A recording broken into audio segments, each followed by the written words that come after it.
Hi, everyone. Michael Balesta with your recaps and upcoming games for the Cleveland Cavaliers, plus a word on the Browns' new head coach and the NFL playoffs. First, Cleveland came up short at home 123 to 115 against the Pacers Tuesday evening. The Cavaliers showed great fight by whittling down a 26-point deficit to as close as 5, but Victor Oladipo and Thaddeus Young made important baskets down the stretch to survive the late charge. Cameron Payne, who came over from the Bulls, scored 10 points in 22 minutes in his first game with Cleveland. Jordan Clarkson played very well, going 11 of 20 from the field to finish with 26 points. Like a lot of games this season for the Cavs, the turnovers played a role as they committed 16, while Indiana only gave it away 6 times. Cleveland benefited by making 13 three-pointers to make this a competitive game. Bojan Bogdanovic and Domantas Sabonis were efficient to go along with Young and Oladipo. The Pelicans won 140 to 124 on Wednesday down in New Orleans. The Cavaliers played an excellent first half, but as has been mentioned before, this team has had trouble maintaining the pace for 48 minutes, one of many reasons wins have been sparse this season. The Pelicans shot nearly 55% for the game to the Cavaliers' 48%. New Orleans also had a 7-3 edge in blocks, along with a 44-31 advantage in rebounds. Cleveland had 38 points in the first quarter and 33 in the final frame, but conceded 34, 41, and 40 in the final 3 quarters, so the losses pile up with the lack of resistance defensively, too. Anthony Davis went for 38 points, finished 3 assists shy of a triple-double. Frank Jackson, Nikola Mirotic, Drew Holiday, and Julius Randle scored in the teens. As for the positive, Tristan Thompson grabbed 10 rebounds. Zedi Osman and Ante Zizic reached 10 points. Alec Burks, Matthew Dellavedova, Payne, and Clarkson played very well, combining for 71 points. Colin Sexton, though he struggled from the floor, did get to the free throw line, going 8 for 8, finished with 13 points. Friday, the gap in talent was on display as the Cavs fell to the Rockets 141 to 113. There is not a whole lot to say from a Cleveland perspective as James Harden continued his stellar play for Houston.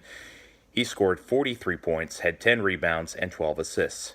No Cavalier was able to reach the 20-point mark individually, as Zizic was the team leader at 18. Rodney Hood, who was back from injury, played 18 minutes, but just 6 points to show for it. Osman and Burks had good games. Clarkson did not have the hot hand, going 5 for 15. Cleveland shot 27% from behind the arc, were beaten 9-4 in blocks, but did win the steals department 12-8. The losing streak finally came to an end Sunday. Cleveland beat the Los Angeles Lakers 101 to 95. LeBron James did not play in this game. The Cavs led virtually the entire game as they took the lead for good with a Hood dunk to give them a 5-4 lead more than 2 minutes in. Their largest lead was 15, kept the turnover number at 10, and were better behind the three-point line. 5 Cavaliers reached at least 17 points, including Hood, Osman, Thompson, Burks, and Sexton. Tristan and Alec combined for 27 of the 52 rebounds in this game. Sexton led the plus-minus category for Cleveland at 16 and was 50% from the floor. Zedi was the leading scorer, playing in more than 42 minutes of action. Los Angeles was a paltry 7 of 34 from three-point range, but the Cavs were 8 of 21. Cleveland committed 1 fewer turnover and got 1 more steal against their opposition, and as a result, the Cavaliers won their first game since December 18th, as noted by the Lakers telecast feed, which was simulcast on NBA TV. Even after Sunday's victory to put a halt to a 12-game winless streak, Cleveland is 9-35. The Cavs continue a brutal stretch of teams with winning records from the Western Conference on the road. Wednesday at 10 p.m. Eastern Time, they will be in Portland to take on the Trailblazers, who are 26-19. After that, they will fly to Salt Lake City to play the Utah Jazz Friday at 9. The Nuggets will then await Cleveland at 10 the following night. The Cavs return home Monday to face the Chicago Bulls, so that game may be the best chance for their next victory over the next several days. But even though LeBron did not play Sunday, the win over the Lakers felt very good. The formal announcement of Freddie Kitchens becoming the head coach of the Cleveland Browns was made yesterday. I have to admit, I am skeptical, perhaps cautiously optimistic, given the recent history for this organization. I factor in how well the team performed, particularly down the stretch, as Kitchens was the offensive coordinator and Greg Williams the head coach. I fear messing up the chemistry, but I couldn't help but when listening to his remarks, he sounds like a no-nonsense coach preaching accountability. He values team principles and is solely focused on getting Cleveland focused on winning a Lombardi trophy, not even satisfied with the improvement of 7 wins last year. To me, those are encouraging signs going forward as he finishes assembling the coaching staff for the upcoming season. Ultimately, it's a bottom line business, and I think that he and the team will get the results this fall. Doing an internet search, just a reminder of some of the key dates ahead in the NFL. The scouting combine starts on Tuesday, February 26th, and concludes Monday, March 4th from Indianapolis. The draft is Thursday, April 25th through Saturday the 27th in Nashville. The Hall of Fame game is listed for Thursday, August 1st, and 5 weeks from said game will be the start of the regular season. As for the here and now, I was wrong on the Colts and Cowboys picks last weekend, but did hit on the Saints and Patriots, the two teams I think will be playing in Atlanta in 2.5 weeks. The reason I like New Orleans to be the last team standing is that their defense buckled down after they had the slow start against Philadelphia Sunday.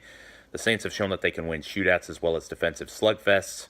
Because New Orleans had clinched home field by the penultimate week of the regular season, the rust was evident in the early stages when the Eagles had a fast start by going up 2 touchdowns.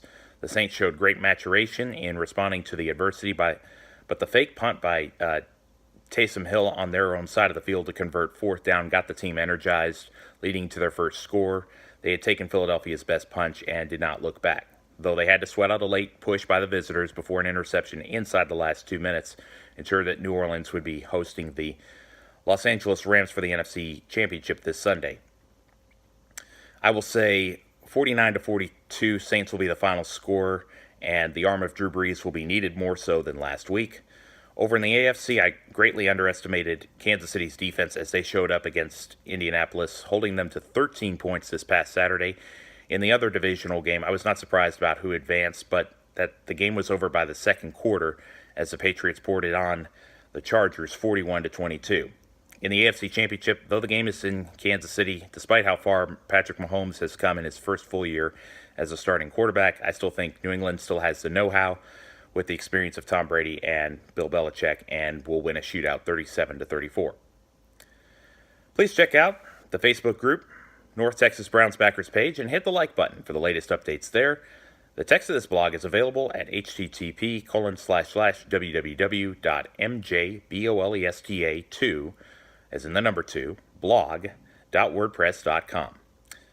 So, http://www.mjbolesta2, blog.wordpress.com. I'm on Twitter at mjbolesta2, on Facebook at Michael Bolesta, and on Instagram at mjbolesta2. Archive videos on YouTube can be found by searching Michael Bolesta Roman numeral 2. God bless. Hope you had a great week, and take care.